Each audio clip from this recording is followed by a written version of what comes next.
ഒരു കുടുംബത്തിലെ 3 പേരെ കൊലപ്പെടുത്തിയ സംഭവത്തിൽ മരണപ്പെട്ടവരുടെ മൃതദേഹം പോസ്റ്റ്മോർട്ടത്തിന് ശേഷം വീട്ടിലെത്തിച്ചിരിക്കുകയാണ്. ഇപ്പോൾ സ്ഥലം എംഎൽഎയും പ്രതിപക്ഷ നേതാവുമായ വി.ഡി. സതീശൻ വീട്ടിൽ സന്ദർശനം നടത്തിയ ശേഷം മാധ്യമങ്ങളെ കാണുന്നു.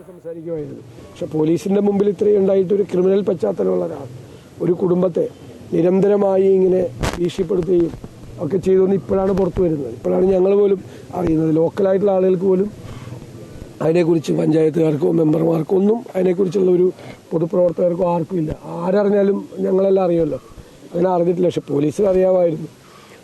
അപ്പോൾ എന്തുകൊണ്ടാണ് അത് അതിലേക്ക് നയിച്ചത് എന്ന് പോലീസ് തന്നെ പറയട്ടെ. അവരുടെ അന്വേഷണം നടക്കുന്ന സമയത്ത് അന്വേഷണത്തെ തടസ്സപ്പെടുത്തുന്ന രീതിയിൽ ഞാനൊന്നും പറയുന്നില്ല.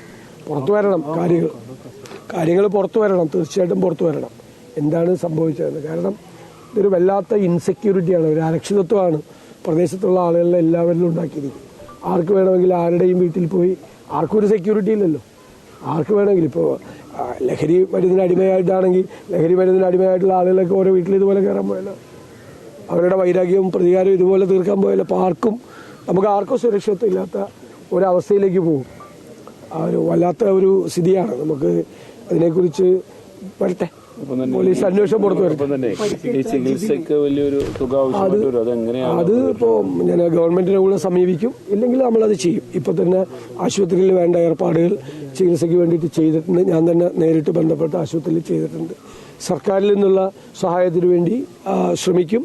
അത് കിട്ടിയില്ലെങ്കിലും അത് ഞാൻ തന്നെ അത് നേരിട്ട് ചെയ്യും. കുഞ്ഞുങ്ങളെ 2 പെൺകുട്ടികളാണ്, തീർച്ചയായിട്ടും അവരുടെ വിദ്യാഭ്യാസം ഉൾപ്പെടെയുള്ള കാര്യങ്ങൾ ശ്രദ്ധിക്കും.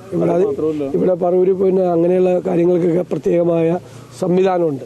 അതിക്രമം കണ്ടത് കൂടിയാണല്ലോ. തീർച്ചയായിട്ടും അവർക്ക് കൗൺസിലിംഗ് ഉൾപ്പെടെയുള്ള കാര്യങ്ങൾ ആ കുട്ടികൾക്ക് ചെയ്യുന്നതിനും അവരുടെ പഠനത്തിന് വേണ്ടിയിട്ടുള്ള കാര്യങ്ങളും അത് ഞങ്ങൾക്ക് ഇവിടെ ഒരു സംവിധാനമുണ്ട്. സംവിധാനത്തിന്റെ അടിസ്ഥാനത്തിൽ ചെയ്യും. ചികിത്സയ്ക്കും ബാക്കി കുടുംബത്തിനും സഹായങ്ങളും മറ്റു കാര്യങ്ങളും ചെയ്യുന്നതിന് വേണ്ടി സർക്കാരിനെ സമീപിക്കുകയും ചെയ്യും. സർക്കാർ അനുകൂലമായ നിലപാട് സ്വീകരിക്കുമെന്നാണ് ഞാൻ കരുതുന്നത്. അല്ലെങ്കിൽ നമുക്ക് വേറെ മാർഗങ്ങളുണ്ട്. തീർച്ചയായിട്ടും അതൊന്നും ഒരു ബുദ്ധിമുട്ടുണ്ടാകാതെ ചികിത്സയെല്ലാം ഏറ്റവും നല്ല ചികിത്സ കിട്ടുന്ന രീതിയിൽ ഞാൻ തന്നെ നേരിട്ട് ആശുപത്രിയിൽ വിളിച്ചു പറഞ്ഞിട്ടുണ്ട്. അവർ ഏറ്റവും നല്ല ചികിത്സ കൊടുക്കും എന്ന് ഉറപ്പ് നൽകിയിട്ടുണ്ട്.